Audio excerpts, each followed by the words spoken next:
Ever wake up feeling like your life's on autopilot? The job's fine, the bills are paid, maybe there's even a family you love, but somewhere deep in your gut, there's a flicker of something missing.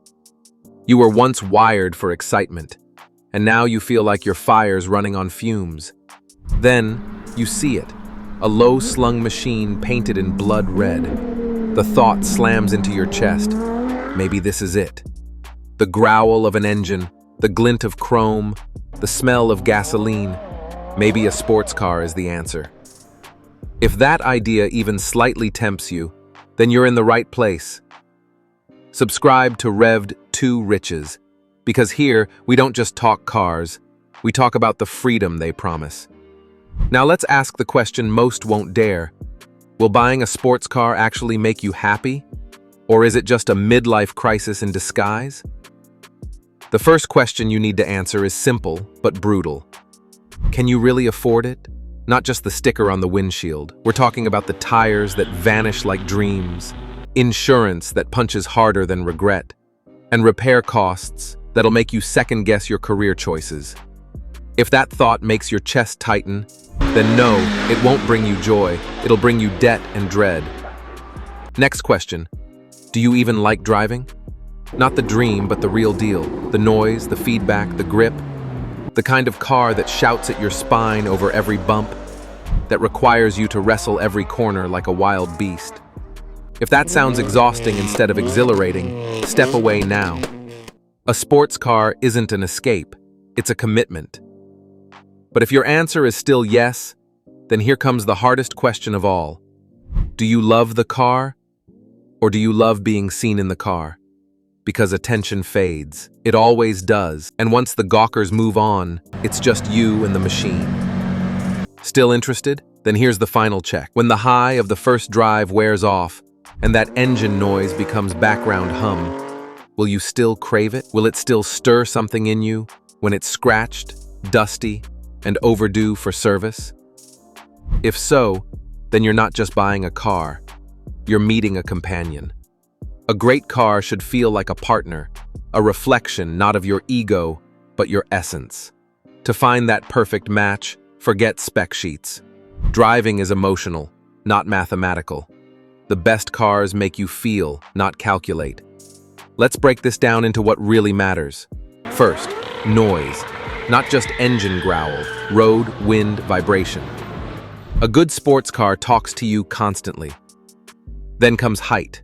Sitting low connects you to the world. Every crack in the pavement turns into a story, and even 30 miles per hour feels like 60.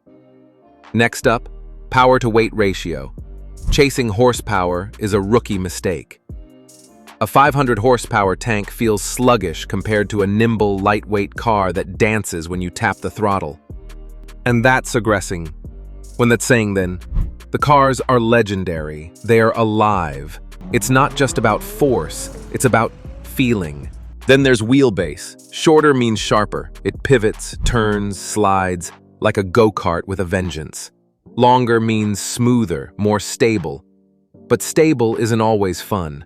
Sports cars should bite, not hum lullabies. And finally, the transmission. Manual isn't just a gear, it's a conversation. You don't just drive a manual, you participate. Every shift becomes a rhythm, every drive a performance. If you've never felt this, you're missing the soul of what a car can be. So let's play a little game. Based on those 5 laws, noise, height, weight, wheelbase, transmission, I've got a few cars for you. At $20,000, the GT86. Rear-wheel drive, light, honest, and fun. At $50,000, the 981 Boxster. It's precision in motion.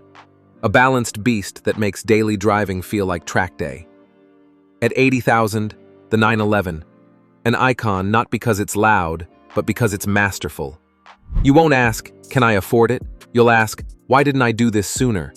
But even once you've narrowed it down to a few cars that fit your budget and your driving personality, there's still one thing that matters more than all the rest: how it makes you feel after the novelty wears off. You know, after the showroom shine fades, the first scratch stings a little less, and you've memorized the sound of every rattle and rev. The car becomes familiar, but does it still move you? Does it still whisper to you from the garage like it did that first night? It's easy to fall in love with the idea of something. The fantasy of ownership is all excitement, all potential, but reality sets in eventually. You'll have mornings when you're tired, rushed, or distracted, and on those days, when you slide into that seat and fire up the engine, will it still lift your spirits? Will it still feel like an extension of who you are, or will it just feel like an expensive mistake with four wheels? That's why it's never really about chasing status or trying to relive your 20s. A real sports car isn't a trophy to polish or a costume to wear, it's a truth you drive. If you're grounded, curious, and maybe even a little wild in spirit, the right car won't change you. It'll amplify you. Not with flashy spoilers or chrome badges, but in the way it connects your mind to the road and makes you feel fully present. Because at its best, a sports car isn't just metal and horsepower. It's memory. It's music. It's the way the exhaust note bounces off canyon walls or the way your hand naturally falls on the shifter like it belongs there. It's that first road trip with the windows down and nothing but time ahead. If you chose the right one, the love only grows deeper the more you drive it. And that's the part most people miss. They think a car is about looks or numbers, but the best ones, the truly special ones, give more than they take. They remind you to be alive. They make errands feel like events and traffic feel like a dance.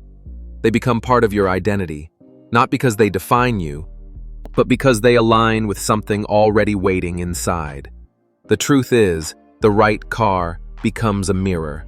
It reflects what you care about: freedom, connection, simplicity, rebellion, and it holds you accountable. If you picked something just to impress, the magic fades fast. But if you picked something that moves you for real, then years from now, you'll still find excuses to take the long way home. You'll still smile every time you turn the key. So if you're still standing on the edge, debating between playing it safe or answering that itch that won't go away, remember this. You're not just buying a car. You're investing in a version of yourself that refuses to settle. A version that knows joy is a curve taken just right, or a sunset seen through a windshield no one else picked for you. Buy the car because it fits your future, not your past. And when you do finally take the wheel, whether it's a featherweight roadster, a balanced mid-engine scalpel, or a timeless grand tourer, take the long way home. Let the engine sing. Let the road stretch out like a promise. And if this video lit even the smallest spark in you, hit that subscribe button and ride with us. This is Rev2 Riches, and we're just getting started.